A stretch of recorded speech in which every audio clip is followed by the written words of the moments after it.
HLB가 이틀 연속 음봉입니다. 코스닥 150도 이틀 연속 음봉입니다. 5월 3일 공매도 재개 전후로 코스닥과 HLB 가격은 떨어지고만 있습니다. 시장의 돈은 어디로 간 걸까요? 포스코 엠텍이 상한가를 갔습니다. 거래량은 4,400만 주가 터졌는데요. 최근 120 거래일 중에 5번째로 거래량이 많이 터졌습니다. 전날에 비해 400%나 거래량이 터진 것이죠. 거래대금은 4,600억 원이 터졌습니다. 포스코 엠텍의 시가총액은 3,700억 원이니까 자신의 시가총액보다 더 많은 거래대금이 터진 것이죠. 발행 주식수만큼 한 바퀴 거래가 돌았다고 보면 됩니다. 발행 주식 총수는 4,200만 주인데 거래량은 4,400만 주죠. 거의 한 바퀴입니다. 5 거래일 전에 저점을 찍고 60일선을 타고 양봉이 나오면서 살짝 우상향 하더니 상한가가 나왔죠. 상승의 신호탄은 10시 39분에 1분봉 기준으로 3% 장대 양봉이었습니다. 당일 전고점을 깔끔하게 돌파하면서 장대 양봉이 나왔죠. 10시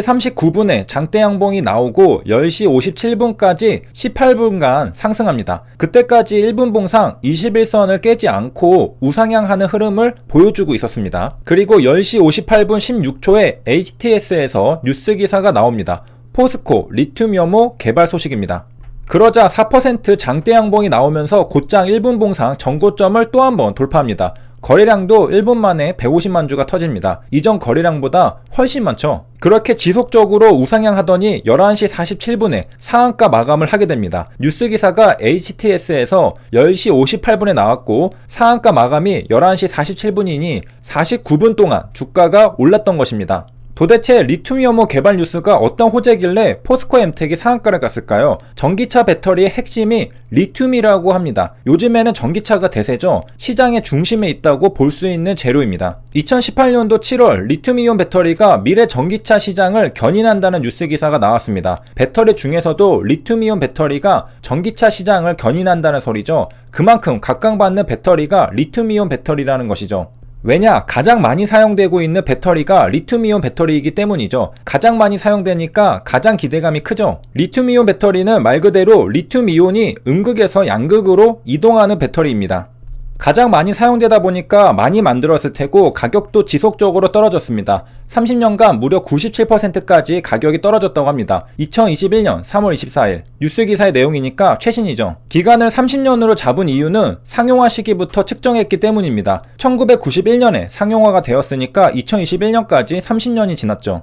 전기차는 최근의 트렌드인데 과거 1991년부터 리튬이온 배터리는 어디에 사용되었던 걸까요? 스마트폰, 노트북에 사용되었습니다. 소형 디지털 기기에 사용되었던 리튬이온 배터리가 전기자동차와 같은 중대형 시장에 사용되면서 시장이 바뀌고 있는 겁니다.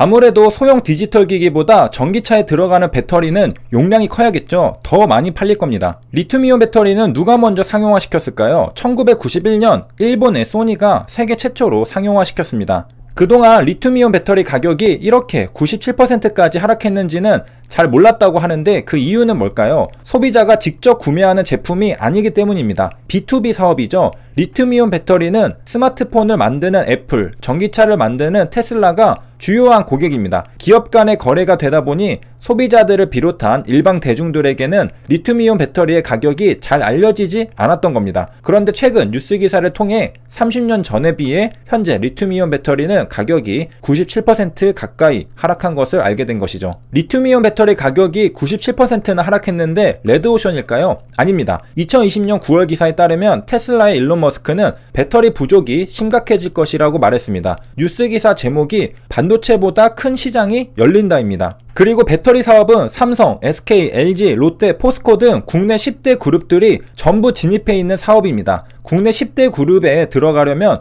사업 능력은 월등히 뛰어납니다. 돈 냄새를 잘 맡는 것이죠. 당연하게도 사업에 성공해서 기업이 어마어마하게 커지니까 국내 10대 그룹에 들어갈 수 있었던 거겠죠. 이런 기업들이 전부 배터리 사업을 합니다. 그만큼 미래 먹거리는 전기차 배터리에 있다는 것이죠. 리튬이온 배터리의 시장 규모는 2021년에 64조 원이라고 합니다. 그리고 2025년에는 142조 원까지 커질 전망이라고 합니다. 조 단위 시장에서 시장 점유율을 어느 정도 확보하기만 해도 어마어마한 수익을 볼 수 있다는 뜻이죠. 국내 10대 그룹들만 경쟁하는 게 아니라 중국과 일본도 이 시장을 놓칠 수 없어서 글로벌 경쟁이 치열해지는 양상이라고 합니다. 그리고 전기차 배터리 사업을 하는 국내 10대 그룹 중에 포스코가 있습니다. 그 포스코가 바로 아르헨티나 지방정부들과 전기차 배터리 리튬 사업을 위한 염호 개발에 나선다는 소식이 나왔던 것입니다. 리튬이온 배터리는 이름에 리튬이 들어가는 만큼 리튬을 사용하겠죠. 그러면 리튬이 필요할 겁니다. 리튬이 많이 묻혀있는 지역에서 리튬을 캐낼 수 있다면 돈을 많이 벌 수 있을 겁니다. 리튬이 많이 있는 곳을 리튬 염호라고 합니다. 염호는 영어로 salt lake라고 합니다. 소금 호수라는 뜻이죠. 리튬 염호는 소금물인데 리튬이 녹아있는 소금 호수라고 생각하면 됩니다. 사진은 리튬 염호의 사진입니다. 우리가 바닷물에서 소금을 채취하는 지역과 비슷하게 생겼죠. 리튬의 매장 형태는 광산과 염호로 나뉜다고 하는데요. 이번에 포스코가 계약을 맺은 건 광산이 아니라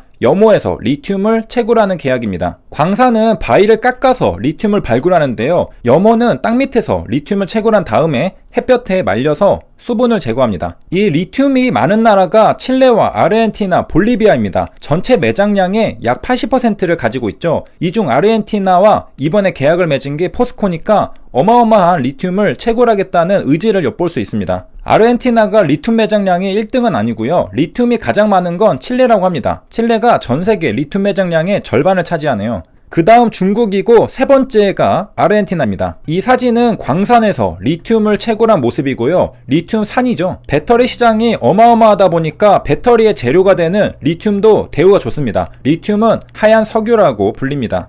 포스코는 이 하얀 석유를 채굴하는 사업을 하겠다는 겁니다. 포스코가 관건을 확보한 염호는 아르헨티나의 북서부에 위치한 옴브레 무에르토 호수 북측 부분이라고 하는데요. 1350만 톤으로 전기차 약 3억 7천만 대를 생산할 수 있는 수준이라고 합니다. 현재 리튬의 시세를 적용하면 판매했을 때 누적 매출액이 35조 원에 달할 전망이라고 합니다. 35조 원이면 금액이 너무 큰데요. 조금 과장이 있지 않을까 생각이 들죠. 어떻게 계산해서 35조 원이 나왔냐면요. 가격 곱하기 매장량으로 구했습니다. 미래에셋대우 선임연구원은 광산의 가치를 가격 곱하기 매장량으로 구하는 방법은 처음 본다고 했습니다. 이례적이라는 겁니다. 우선 리튬 매장량이 1350만 톤이라 하더라도 여기에서 전부 리튬을 회수할 수는 없겠죠. 버려지는 것도 있을 테고요. 그리고 리튬 가격은 변동폭이 크다고 합니다. 2017년에는 155위안이었는데 2020년에는 35위안까지 떨어지고 다시 77위안까지 오르고 위아래 가격 변동이 큽니다. 그렇기 때문에 리튬 가격이 반토막이 나면 35조 원은 17조 원이 되고 리튬 가격이 2배가 되면 35조 원은 70조 원까지 올라갈 수 있습니다. 포스코 입장에서는 리튬 가격이 높아질수록 좋겠죠. 여기까지는 문제가 없어 보이는데요. 포스코가 옴브레 무에르토 염호에서 상업적인 채굴을 시작하는 시점이 2023년이라고 합니다. 이렇게 리튬 가격의 변동폭이 큰데 2023년에는 과연 얼마일지 모른다는 것이죠. 현재의 가격을 유지할지 장담할 수 없고요. 운이 좋다면 가격이 뛸 수도 있죠. 최근에 리튬 가격은 꾸준히 우상향했습니다. 많이 올라왔죠. 이런 리튬 가격의 상승도 이번 포스코 엠텍의 상한가 투심에도 영향을 미쳤을 겁니다. 2020년도 하반기만 해도 34였는데 벌써 80까지 올라왔습니다. 2배 이상 올랐죠.